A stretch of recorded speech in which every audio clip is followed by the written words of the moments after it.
out your reading notebooks. Paper passer is passing out paper. Supply passer is finished passing out scissors. Your reading notebook. Reading notebook, please. Those that aren't here, don't worry about it. Some people don't listen to directions and mess up.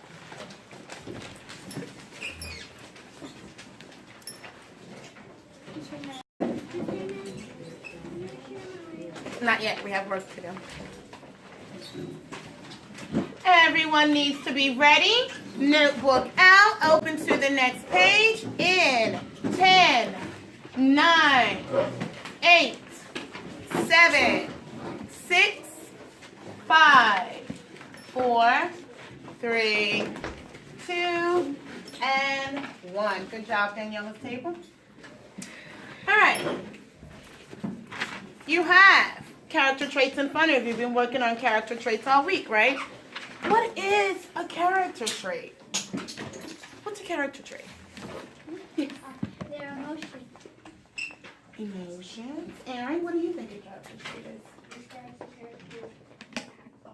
Behavior. Behavior. What do you think it is? It describes someone's personality. Personality. Is my hair color a trait?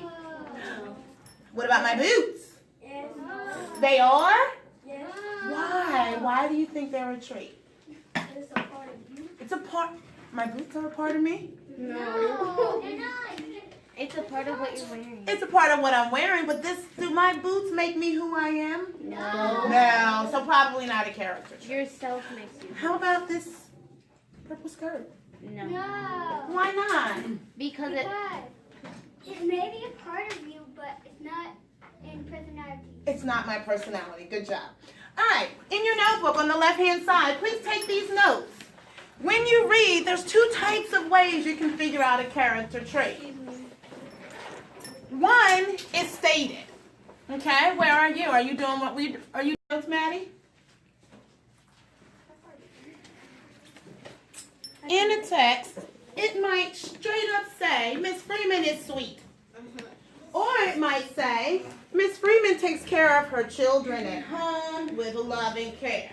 And then you have to infer, she must be loving. She must be sweet.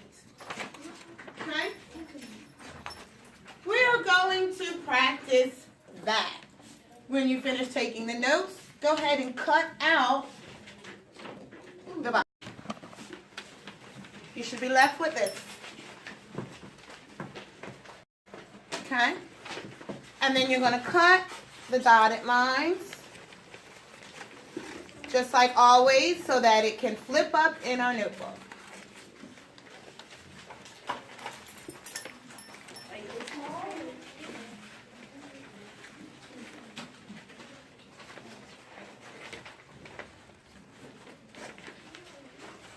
you messed up these ones.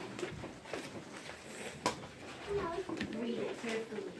Touch inside the plate. Do not drop off. Please stop talking. If you have a question, ask me. Yes. The first letter on the second one here. I.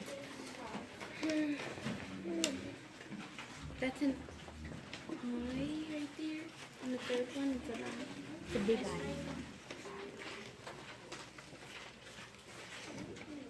Take Andy.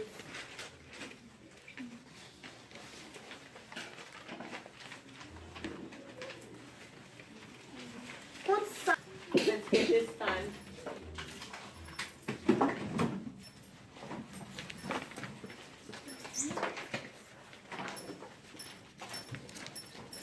All right, does everyone have this off the board so I can erase it?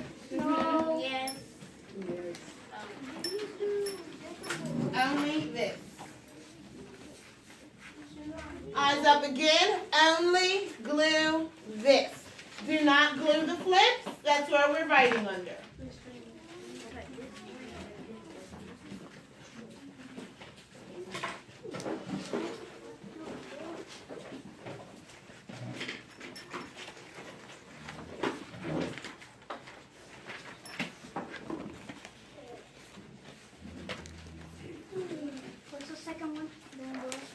In orange? In fur?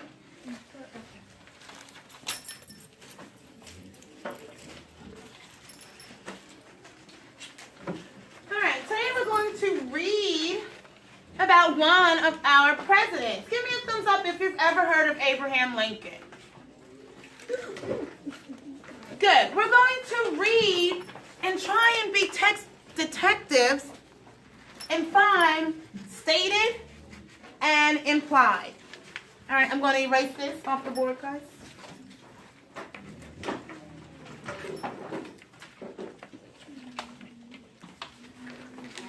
It should be in your notebook like this, ready to be folded. Right? Can we throw this away, Miss Freeman?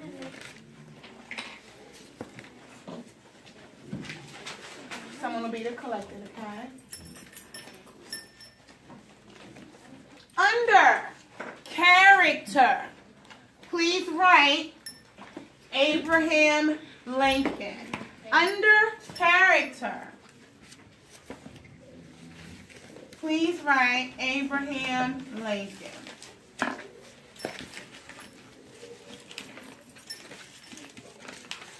He's who we're talking about. Under here. No, like on the page. Open it up on the right. Sorry. Please write Abraham Lincoln. We're going to read the first two paragraphs together. We're going to look for one under character traits. Right, stated.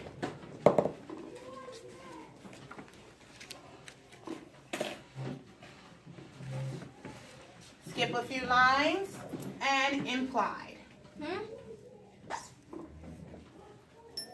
Under character traits, right, stated. This is what we're going to be looking for.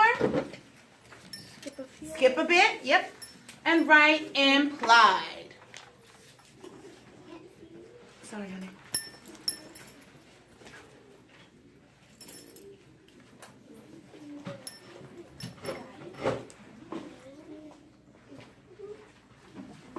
Yep, he's on our back wall with him.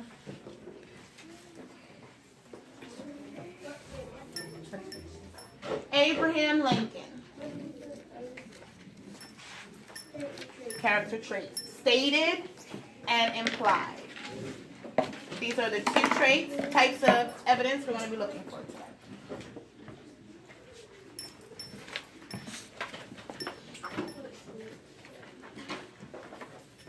Do you need that chair down? Can you put that down?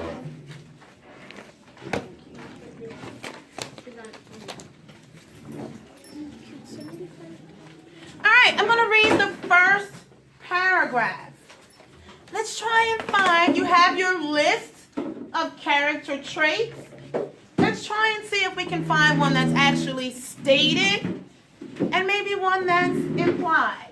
Okay? Lincoln, Abraham, pencils down while I read. Read along with me, please. Go ahead.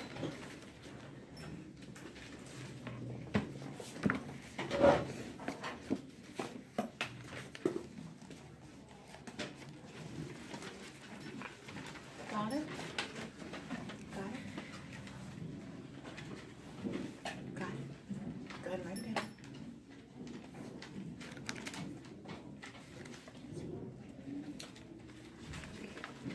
Stated and implied underneath of character traits. And underneath of the character, we're talking about Abraham Lincoln. Okay, read along with me, right? We're not reading our own books, yeah? Abraham Lincoln, he was born February 12, 1809, and he died April 15, 1865. He was our 16th president. Give me a pointer.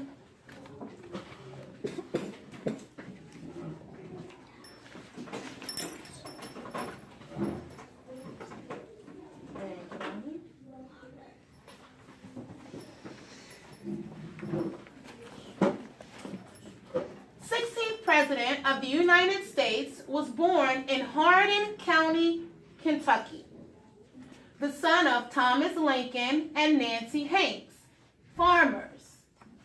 Thomas Lincoln had come to Kentucky from Virginia with his father, Abraham, in 1782, 200 years ago. He acquired only enough literacy, that means he could only read enough, to sign his name. But he gained modest prosperity, which means he did a little better, as a carpenter and farmer on the Kentucky frontier. He married Nancy Hanks, also illiterate. Illiterate means you cannot read, in 1806. Abraham, our president, was born in a log cabin, a house made of sticks, of wood, on Sinking Spring Farm, 3 miles of Hodgenville. When he was 2 years old, the family moved to another farm on Knob Creek, about 7 miles northeast of Hodgenville. On this farm of 230 acres, only 30 of which were tillable, which means it's a lot of land, but you could only farm a little bit of it, Abraham lived for 5 years.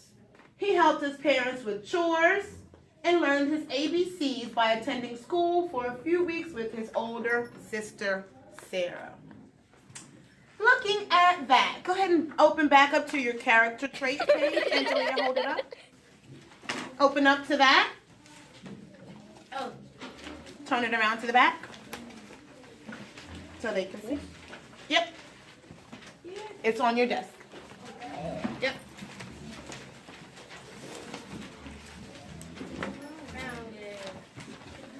Is there any stated character traits in that first paragraph? You have your hand up? Stated. Stated. Not implied just yet. You have a stated one? Friends? No, she said friendly. Friendly.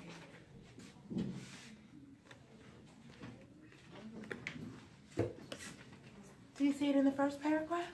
Oh, I know. Not implied. I know. You see one in the first paragraph? What do you see?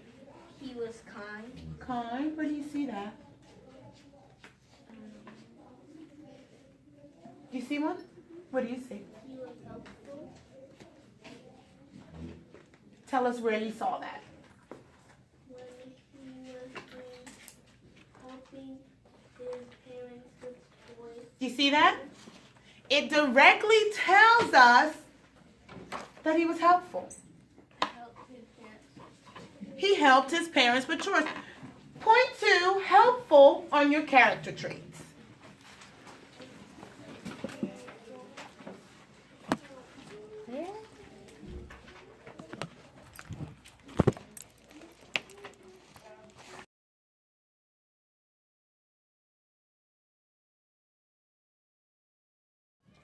Sorry. I don't know who that was. They were knocking and waving, and a kid just came by to leave a message, and then another kid came knocking and waving at the door. But thank you for having me in your classroom. It is clear that you have high expectations for your students in both behavior and academics. Here are some awesome things I saw. Number 1, students excited to write their next paragraph in writing because you make learning fun. Number 2, pushing students to identify how to make an inference, getting them to be metacognitive. You can tell me how to make an inference, but and you'll see this because I did actually record this lesson about character traits and inferencing character traits. Number 3, kiss your brain and other yay factors. We do a lot of yays. We do a lot of kiss your brains. And number 4, setting clear expectations for voice volume and student work. Keep up the good work.